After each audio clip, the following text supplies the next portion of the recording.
Happy Halloween, my ghouls and my goblins. It is the first official Hippo Halloween. Hippo-ween. Okay, wait, no. Hippo Halloween. It is a magical time of spookiness and candy and costumes and mischief. I'm always one for a good Halloween special. I love holiday specials in general, and Halloween is one of those holidays that shows and movies really can go all out. And so I thought, what better than for the first ever Hippo Halloween to review Halloween specials from some of my favorite sitcoms. Now, I did mix in some of my not favorite sitcoms just so this video isn't just me gushing over shows that I like. I want it to be in the spirit of Halloween, so I'm also going to be fair. So, without further ado, let's jump right in.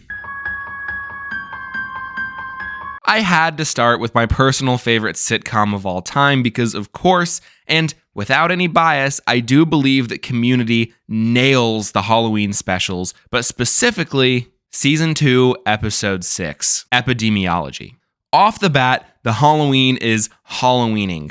We have a radio host calling in about the ghouls and the goblins, which is for some reason a cliche in a lot of Halloween stuff. Scary stories to tell in the dark. It's Halloween. The fog. 12 midnight, and we just started into the witching hour. Hubie Halloween. Hello, my witches and warlocks. It's your ghoulish DJ Aurora. Halloween, a time of vampires, hobgoblins, Draculas, boogans, and headless mice. Great Halloween decorations everywhere. All of the extras are in costume. The tone is set. 2 minutes in, we are already at the start of the massive Halloween plot. There is no build-up. There is no time to waste. It's Halloween, and we are Halloweening. It is actually a pretty heightened reality. There are zombies that come from eating food that the dean ordered from an army rations store, and they have to find a way to save the school from being zombies. Great. The set detail in this episode is so good. I swear every scene, there's just new awesome costumes on the extras in the back and crazy Halloween decorations taking up the set. The level of detail and care in this Halloween vibe is off the charts. Now, I'm sorry, you're going to hear me say the word vibe a lot in this video. So drinking game, if you want alcohol poisoning, take a shot every time I say vibe. Maybe drink one of those Applebee's dollar zombie margarita things. You can find me getting fucked up at my local Applebee's. So if you know where I live, I guess come say hi. The insane cat is seriously one of the funniest moments in Community Me. I don't know why. It's just so random and it has nothing to do with the zombies, but it kills me every time. Jeez. It was just a cat. Let's keep moving. Holy crap! What is up with that cat? Is someone throwing it? Keep moving. So early on, that's a 10-10. This episode keeps in the spirit of Community without taking away from being a Halloween episode in Halloween spirits. These sets are beautifully decorated. Every character is in costume, including all of the extras, and they spend no time in the daytime or not talking about Halloween-y stuff. To me, this is the gold standard for Halloween sitcom specials, and everything going forward will be compared to this greatness. With that, let's move on.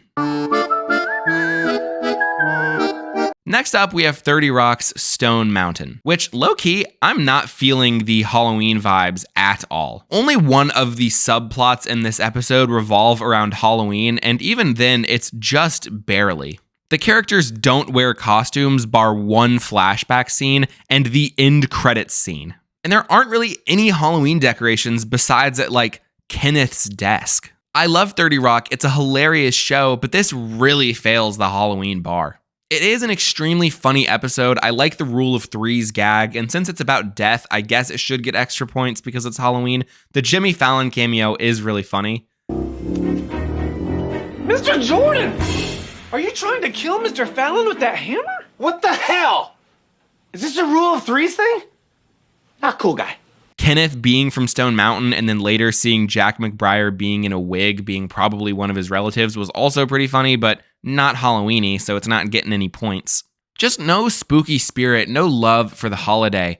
And to be honest, I don't think 30 Rock really had much interest in doing Halloween specials because this is the only one in the entire series, and obviously most of it's not even about Halloween. The main plot of the episode is Liz and Jack going to Stone Mountain, Georgia to find another comedian for the show. It has nothing to do with Halloween, and Halloween isn't even brought up in that subplot. 1 out of 10. Come on, 30 Rock. The Middle-earth Paradigm is the 6th episode of the entire show, which is something, I guess. I do love a quick, confident entryway into Halloween specials. Additionally, this is the first time that Penny and Leonard kiss, but that has nothing to do with Halloween, so I don't care. It's just notable, I guess. Penny invites the nerds to a Halloween party, and they're like, but they go. After some costume debacles that are kind of funny, they head over to the party, and so we do get into it pretty quick, which I appreciate. But let's start off. The decorations are horrid. There's like one sticker of a pumpkin, and there's like a bowl with spiders on it. Beyond that, it's just Penny's apartment. And I guess, yeah, like this is probably what like a college party for a bunch of recent college graduates, at least that age range, would look like. But I don't know. Something very spooky about this episode is some of those laugh track pauses. Or we could walk right behind each other all night. It'll look like one person going really fast.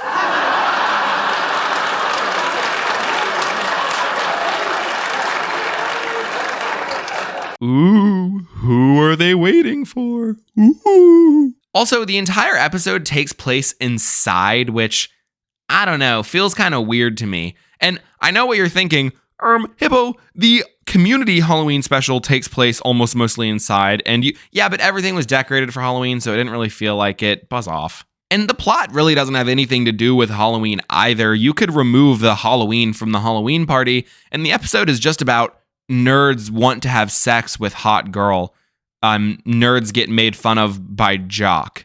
Like, the Halloween has nothing to do with it. 2 out of 10 costumes were at least present. Fresh off the boat was an interesting one for me. Now, obviously, I'm white, so I can't speak to this super gracefully, but I do know that this show received a lot of criticism for kind of assimilating itself, which is kind of what the show was supposed to be about. I know the book that it was based on by Eddie Huang himself criticized the show a lot for not sticking to its original vision, for being too milquetoast, for being too by the numbers and safe, and for not representing his book or his memories. I think this episode is probably a very good example of that because this is just any other sitcom's Halloween special. This would have been a great opportunity to showcase the cultural differences these characters experience. There were definitely some interesting cultural ideas they could have played with to make a more interesting episode, but they just go the route of making a safe by-the-numbers sitcom episode. Now, all that being said, this is a pretty good Halloween episode. I cannot deny it. First half, the vibes are The scene in the lunchroom is funny where one of Eddie's friends come to school in costume and is shocked to learn that nobody else wore costumes. I love the visual gag of the lady that wasn't really that into Halloween getting convinced to go with it and turning her Christmas decorations into Halloween decorations. That's cute. And I do like how a lot of the scenes that take place in the daytime, outside of that nighttime spooky vibe, are at least talking about the build up to Halloween. So for that, everything still feels in line with what you would want. Now, second half of this episode is great. The Halloween vibes are there. All the characters are in costume. The house is decorated. Everything looks great. I also love all of the plots intersecting at the end to be a message about family and Halloween. The end joke with the teenage girls is very funny. Scariest thing to a teenage boy is a teenage girl. What are you girls dressed as? Don't worry about it. What are you tampons dressed as? Overall, I do think this episode is like a 7 or 8 out of 10. Criticisms considered, it still had effort and love put in. It has a lot of the Halloween vibes that we look for. I like that we even had multiple flashbacks of the characters in different costumes, showcasing their personalities at different points. There was effort and care put into this episode. So overall, pretty good stuff. Who's that girl? It's a skeleton. Jess is gonna work at a haunted house.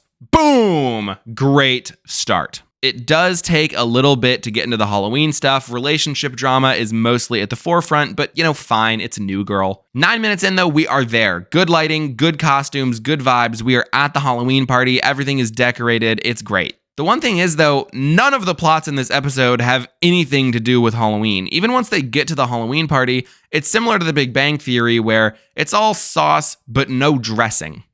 Does that even make sense? Whatever. It's still just about the relationship drama. And I understand that this is New Girl, but, it's a Halloween special.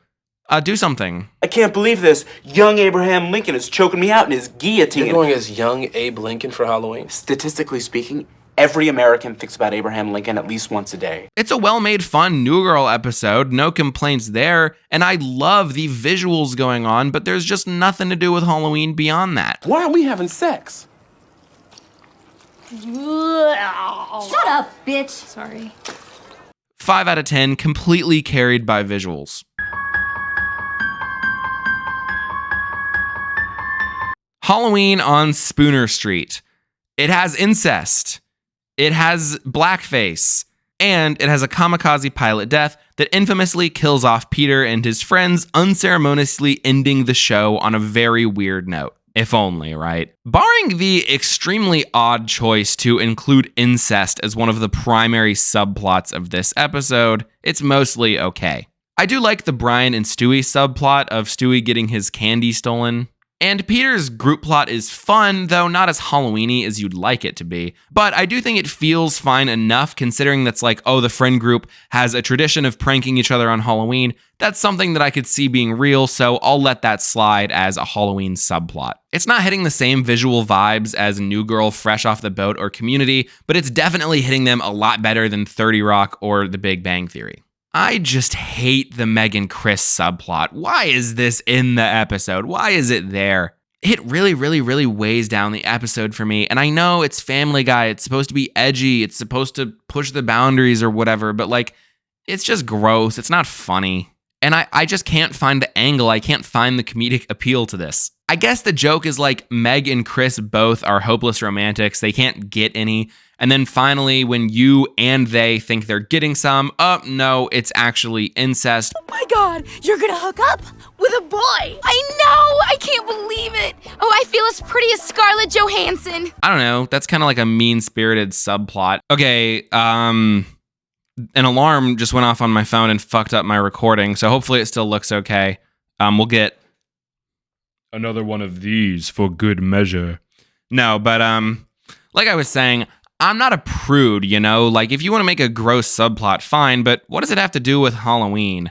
There are some good jokes in this episode. I like the Bill Clinton gag. Your turn to spin the bottle, guy dressed like Bill Clinton. Yeah, dressed like. Lois confronting the other mom is fucking hilarious. Just give me your rug. Yeah, okay. Now go in your purse, take out $40 and put it in the bag. All right, Lois, you're kind of scaring me now. I don't have $40. All right, I understand. I'll be back tomorrow for the $80.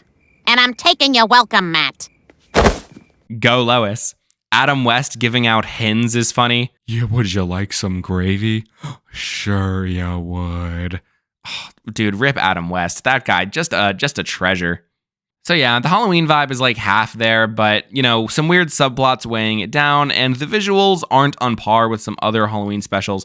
And considering how hard Family Guy goes for Christmas specials, they have done a few Halloween specials, but they don't feel like they had as much love put into them like Family Guy's Christmas specials. So I'd say 5 out of 10 for Halloween on Spooner Street. It was fine.